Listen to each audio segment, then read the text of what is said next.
Question number second, अम्ल क्षार तथा लवण।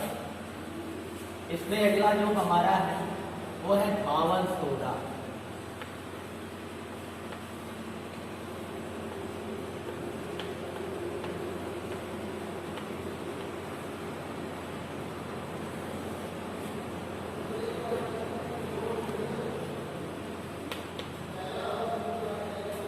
Washing soda.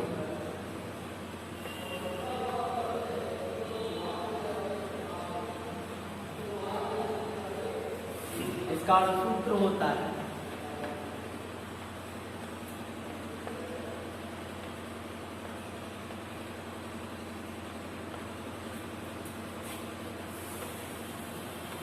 Na2CO dot 10H2O।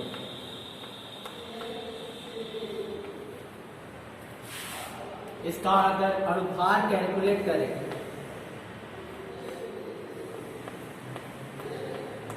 अनुभार अगर हम लोग कैलकुलेट करते हैं, यहाँ देखिएगा सोडियम कितना है 2 गुणे 1 सोडियम का परमाणु भार होता है 3 प्लस कार्बन कितना है 1 है, 1 कार्बन का परमाणु भार कितना होगा 12 प्लस ऑक्सीजन कितना है 3 गुणे 1 ऑक्सीजन का कितना होगा 16 प्लस अब आता है 10H2O 10 ब्रैकेट करेंगे एक हाइड्रोजन कितना है 2 है 2 मल्टीप्लाई 1 एक हाइड्रोजन का परमाणु भार 1 होता है प्लस ऑक्सीजन का कितना हो जाएगा 16 कैलकुलेट करेंगे इसको 3 गुना कितना हो गया 46 प्लस 12 प्लस 16 दिया 48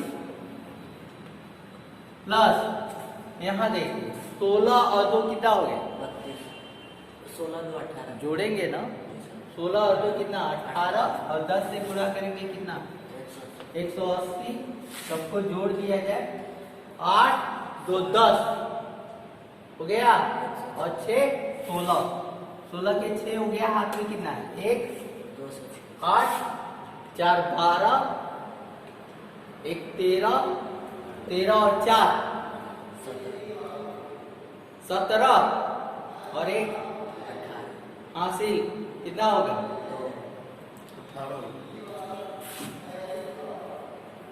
8 286।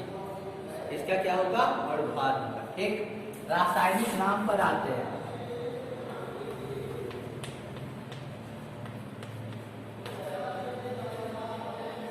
रासायनिक नाम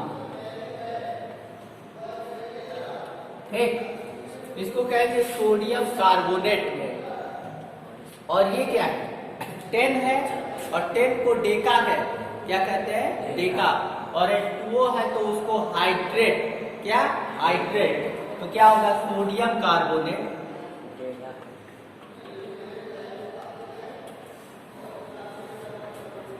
कार्बोनेट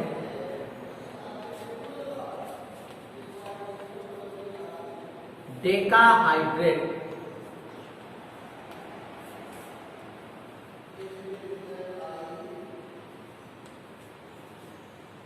एक जल के लिए क्या लिखते हैं हाइड्रेट।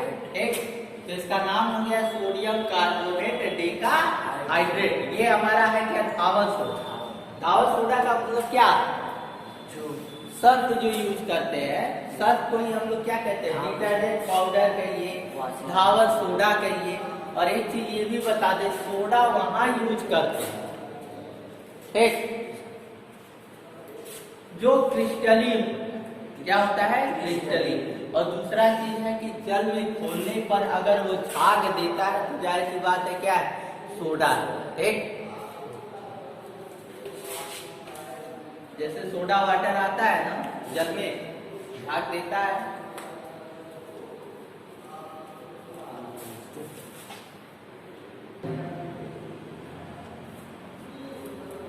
धावन सोडा ये हो गया इसका सूत्र अनुभार और रासायनिक नाम ठीक। अब हम आगे इसको बनाने की विधि और कौन सी विधि प्रयोगशाला में कौन सी विधि प्रयोगशाला में अगर हमको लैब में बनाना हो। यहाँ देखिए विधियां 2 प्रकार की होती है। कितने प्रकार की होती है 2 प्रकार। एक प्रयोगशाला विधि होता है और एक औद्योगिक विधि। क्या होता है? औद्योगिक। ठीक, प्रयोगशाला विधि और औद्योगिक विधि में अंतर क्या है, डिफरेंट क्या है? ठीक, जब हम लैब में बनाएंगे तो बहुत थोड़ी मात्रा में, ठीक, क्योंकि हमको केवल वह जैसे कोई चीज कहा जाता है ना, हमको केवल स्टडी करना होता है, जानना होता है कैसे बनेगा लैब में, ये सारी चीजें तो हम बनाएंगे बहुत थोड़ी सी मात्रा। तो जब भी हम प्रयोगशाला में बनाएंगे तो हम ये देखेंगे कि हमारा जो एक आसानी से बन, एक ज्यादा इंस्ट्रूमेंट की जरूरत न हो, ठीक, और चाहे वो जैसे बने, चाहे वो महंगा बने चाहे वो सस्ता बने, आसानी से बन जाए। लेकिन औद्योगिक विधि में होता क्या है, हमको बहुत बड़े स्तर पर बनाना, एक जब बहुत बड़े स्तर पर बनाना होगा तो हम उस विधि को अपनाएंगे जो विधि सस्ती, क्या होगी? सस्ती, क्योंकि हमको बेचना है ना। अगर महंगे में बनाएंगे तो जाहिर सी बात है हम बेचेंगे तो हमको लॉस जाएगा, है कि नहीं है? जैसे मान लो तुम्हारे घर ही में एक मेहमान आ जाए तो खूब बढ़िया से खिलाओगे, है ना। अगर 100-200 लोग आ जाएंगे तब तो बजट का ध्यान रखना होगा ना कि हमारा बजट के अंदर सारा काम हो। तो वही अंतर होता है, लैब में बनाना रहता है तो थोड़ा सा बनाना रहता है, चाहे वो महंगा बने चाहे वो सस्ता बने, उतना लेना देना नहीं रहता। लेकिन जब बहुत बड़े स्तर पर बनाएंगे तो जाहिर सी बात है हम सोचेंगे कि सस्ते से सस्ता हमारा बन जाए, ठीक। तो यही अंतर होता है। हमको पढ़ना क्या है? बनाने की प्रयोगशाला विधि।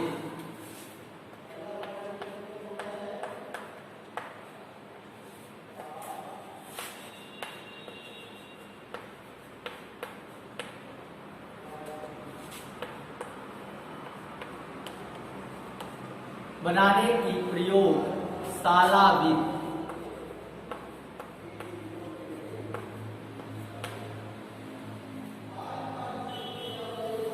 अगला जो हेडिंग है बनाने की प्रयोगशाला विधि।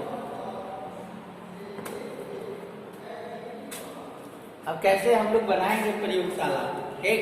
अब यहाँ देखो एक चीज हम बता दें, अगर आपको पढ़ाना वो बनाना हुआ बेकिंग सोडा तो पहले सोडियम कार्बोनेट बनाएंगे और सोडियम कार्बोनेट को गर्म कर देंगे, वो सोडियम कार्बोनेट के जलीय विलयन में कार्बन डाइऑक्साइड गैस प्रवाहित कर देंगे तो क्या बनेगा? बेकिंग सोडा, ठीक।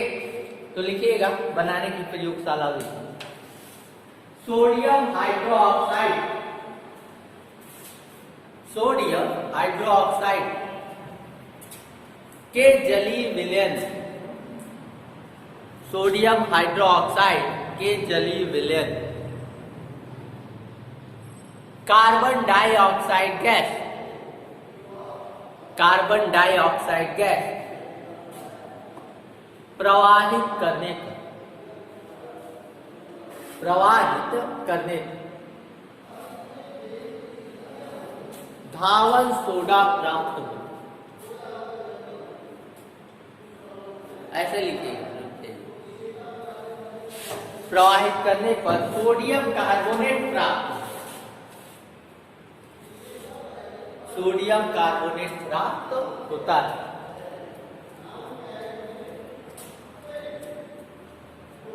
क्या हमको मिलेगा? सोडियम कार्बोनेट, ठीक। अब यहाँ देखिएगा है हमारा क्या? सोडियम हाइड्रोक्साइड NaOH, ठीक। और इस NaOH का क्या होगा? जलीय विलयन, और उस जलीय विलयन में हम क्या प्रवाहित करेंगे? कार्बन डाइऑक्साइड गैस CO2, और जब CO2 गैस प्रवाहित करते हैं तो ये बनाएगा सोडियम कार्बोनेट Na2CO3, ठीक, प्लस और क्या बनाएगा? H2O बनाएगा, ठीक। अब यहाँ बाबू बैलेंस करना है तो यहाँ सोडियम कितना? 1 है, यहाँ कितना है? 2 है, इसको 2 करना पड़ेगा और हो जाएगा हमारा क्या? बैलेंस हो गया, ठीक। अब ये बना गया सोडियम कार्बोनेट, बन गया ना। अब इस सोडियम कार्बोनेट का क्रिस्टलीकरण करें, क्या करेंगे? क्रिस्टलीकरण।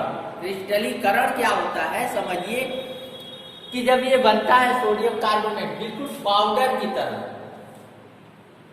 ठीक, और जब इसका क्रिस्टलीकरण करेंगे तब ये पाउडर नहीं रहेगा, तब ये दानेदार, कैसा हो जाएगा, दानेदार।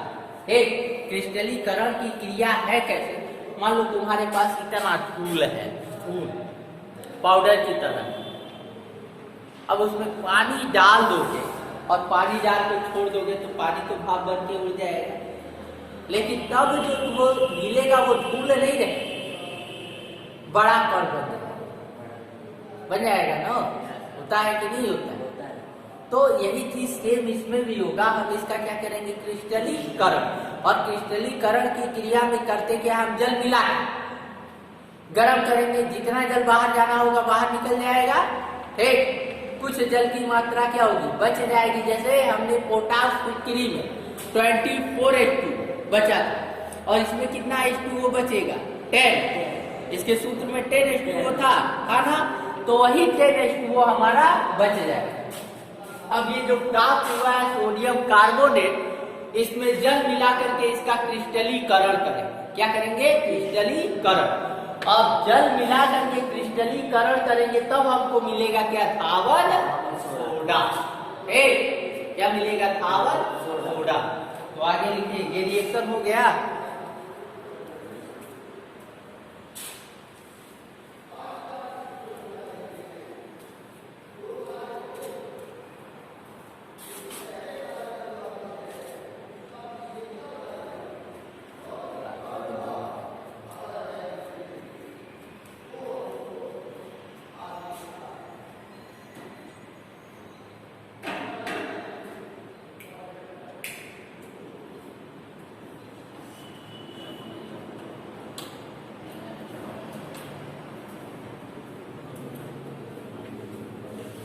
लिखिएगा, प्राप्त सोडियम कार्बोनेट,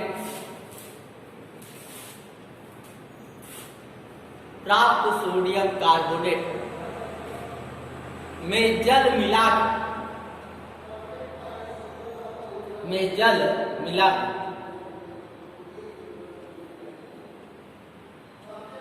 इसका क्रिस्टलीकरण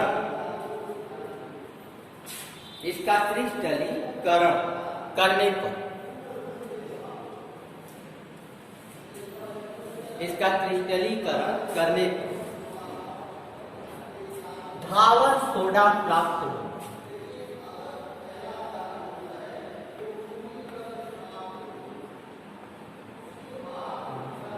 एक, अब यहां देखिए, ये है हमारा क्या, सोडियम कार्बोनेट, और सोडियम कार्बोनेट में हम जल को मिलाएंगे और यहाँ 10H2O जल मिल गया, ठीक। अब इसका क्रिस्टलीकरण करेंगे, क्रिस्टलीकरण यहाँ आप डेल्टा भी लिख सकते हो, क्या लिख सकते हो, डेल्टा, ठीक। और डेल्टा जब करेंगे तो जाहिर सी बात है बनाएगा सोडियम Na2CO3 डॉट 10H2O, ठीक। ये हमारा क्या मिल गया, धावल सोडा, ठीक। क्या मिला, धावल सोडा, तो बन गया हमारा धावल, इसी को कहते हैं धावल सोडा।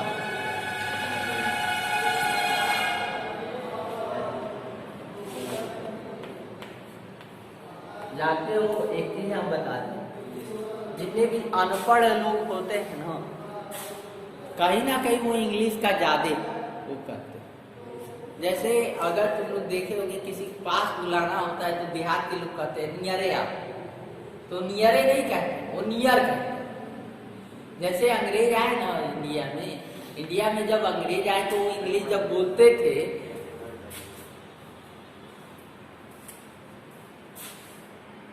बना क्या होगा, भौतिक गुण,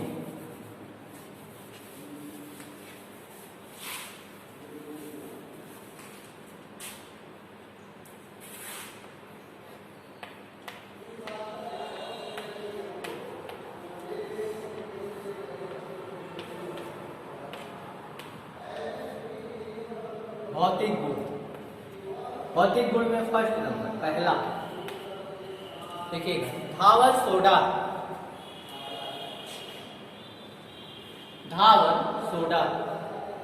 सफेद रंग का क्रिस्टलीय ठोस, व्हाइट कलर का, सफेद रंग का क्रिस्टलीय कोष्ठ।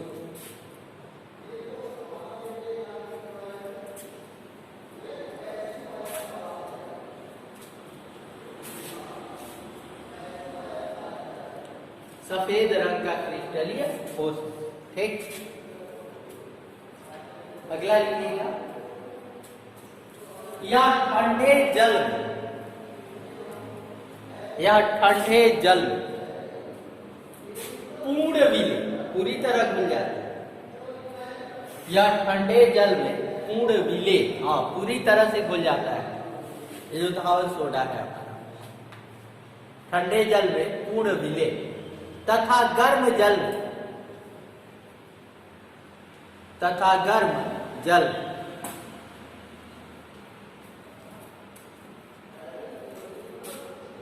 अल्प विलीन,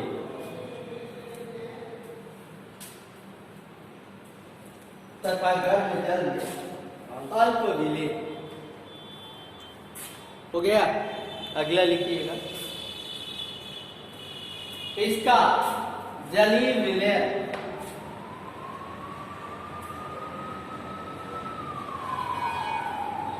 इसका जलीय विलयन क्षारीय होता है।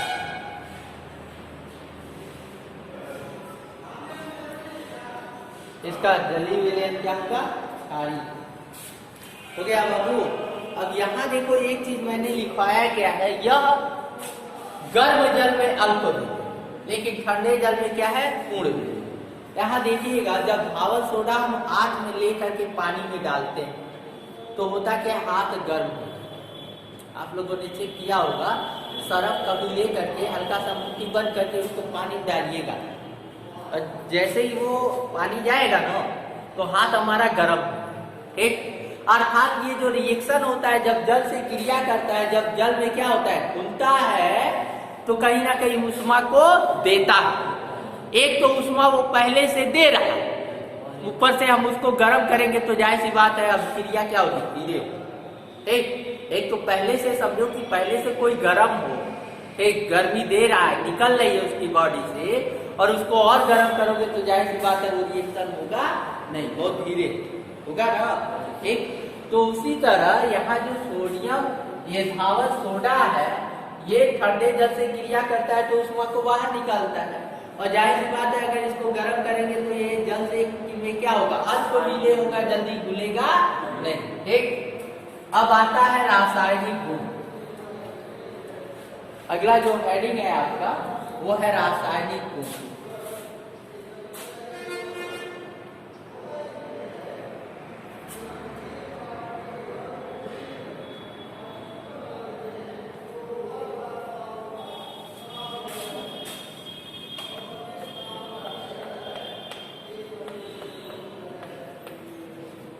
रासायनिक गुण,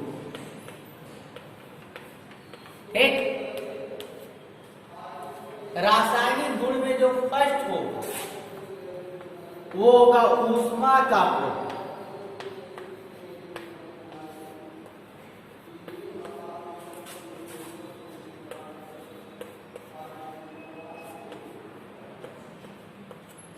ऊष्मा का प्रभाव। एक यहां लिखिए, धावल सोडा,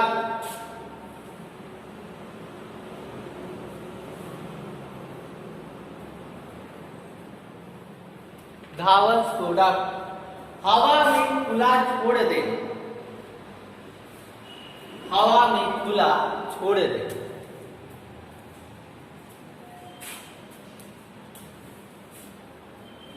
हवा में खुला छोड़ दे, इसके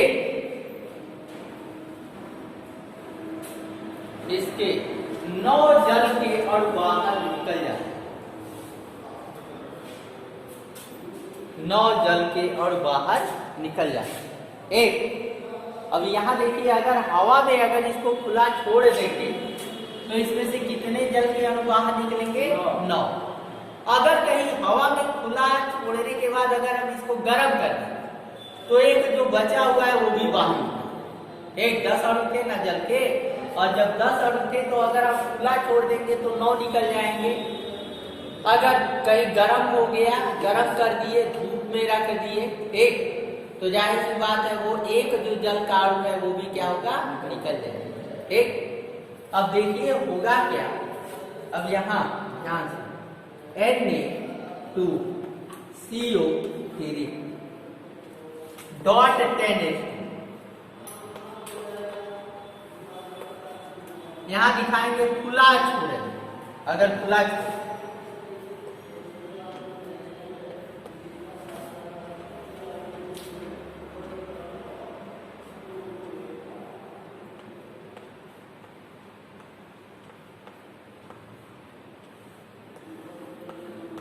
ठीक, तो 9 जल के अणु निकल जाएंगे, एक बचा रहेगा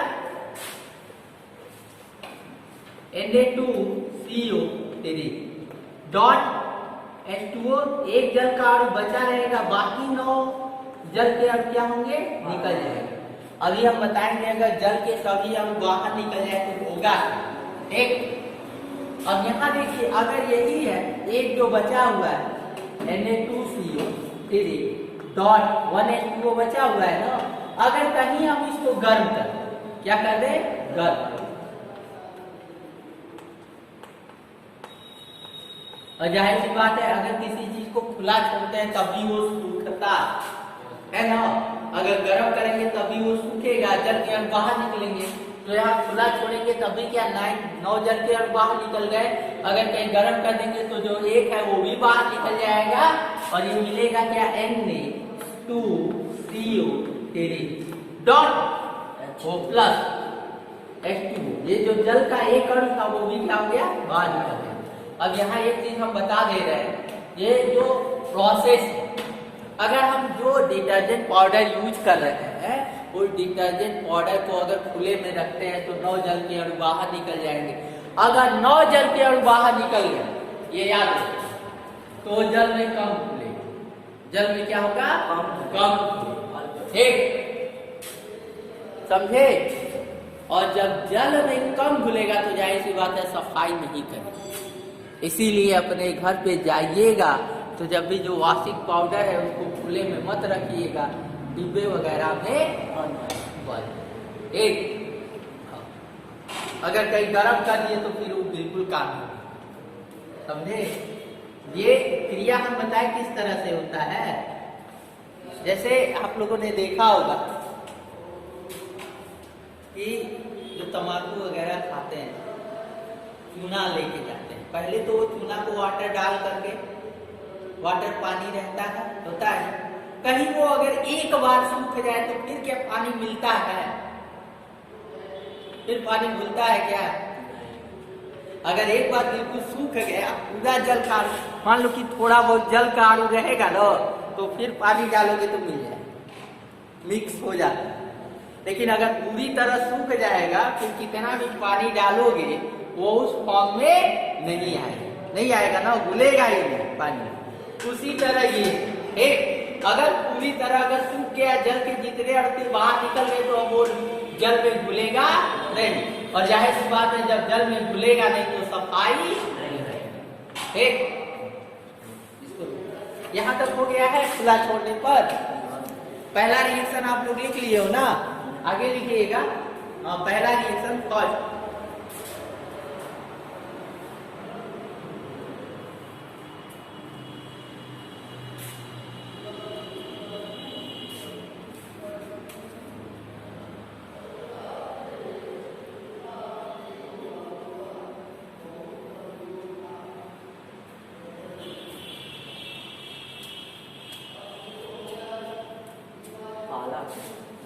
हो गया, आगे लिखिएगा, तथा इसे गर्म करने, उसी के नीचे तथा इसे गर्म करने,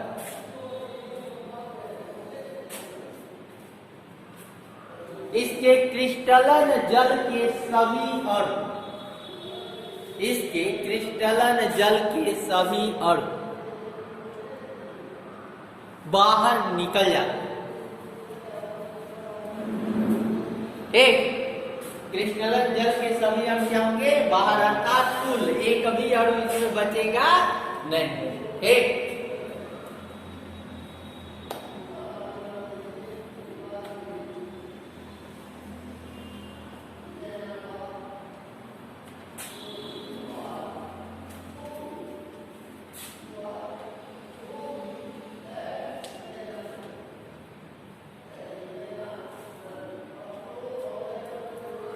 हो गया। सेकेंड नंबर लिखिए आगे।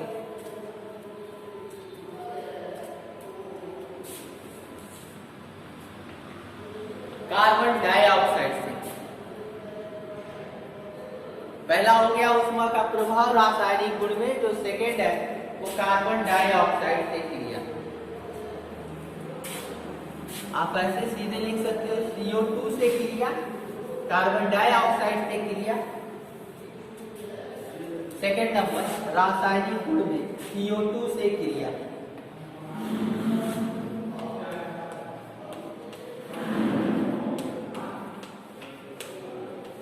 CO2 से क्रिया। एक लिखिए सोडियम कार्बोनेट, सोडियम कार्बोनेट के जलीय विलयन, सोडियम कार्बोनेट के जलीय विलयन carbon dioxide gas, carbon dioxide gas प्रवाहित करने पर, प्रवाहित करने पर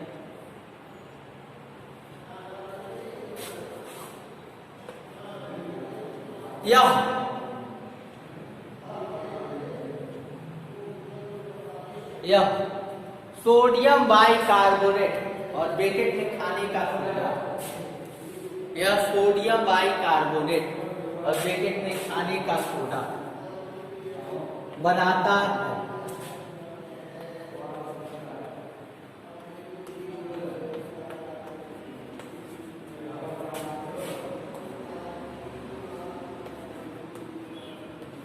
ठीक, और यहाँ देखिए ये सोडियम कार्बोनेट है, सोडियम कार्बोनेट का ये जलीय विलयन है, जल में इसको घोला गया है और कार्बन डाइऑक्साइड गैस हम लोग क्या कहते हैं, प्रवाहित करते हैं। अब देखो गैस कैसे प्रवाहित करते हैं, हम बता दें। जैसे लिक्विड है, घोल दिया एक पात्र में रखो। अब क्या करते हैं, जैसे तुम लोग देखे होंगे कि सरफ का घोल है और लड़के क्या करते हैं, मुंह से पाइप के द्वारा उसमें फूंकते हैं तो उसमें गैस जाती है, बुलबुला बाहर निकलता है। ठीक उसी तरह हम इसमें जब कार्बन डाइऑक्साइड गैस प्रवाहित करते हैं तो कार्बन डाइऑक्साइड गैस फिर बाहर नहीं निकलती, अंदर ही वो उससे क्रिया कर लेती।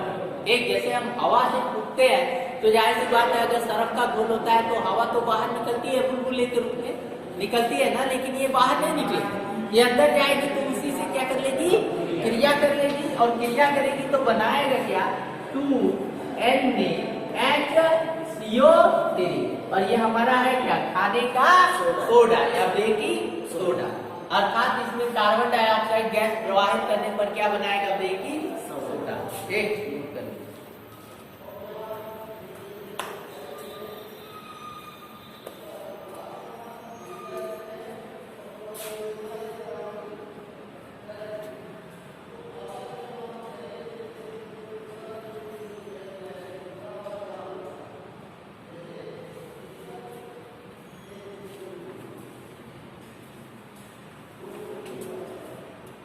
अब जो अगला क्लास होगा इसमें आगे का 1-2 रासायनिक गुण और है, उपयोग है। ठीक, कल मेरे ख्याल से 1-2 और है, पढ़ा करके ये चैप्टर खत्म। अगर चैप्टर खत्म हो जाएगा तो फिर हम करेंगे क्या, इसके जितने भी एक्सरसाइज, 2 चैप्टर हम खत्म कर देंगे। पहले दोनों का एक्सरसाइज क्लियर कराएंगे। ठीक, आप लोग करिए क्या गया, जो आपका नोट्स है, जो थ्योरी है आप लोग लिख रहे हैं, उसका अलग कॉपी एक्सरसाइज का। ठीक,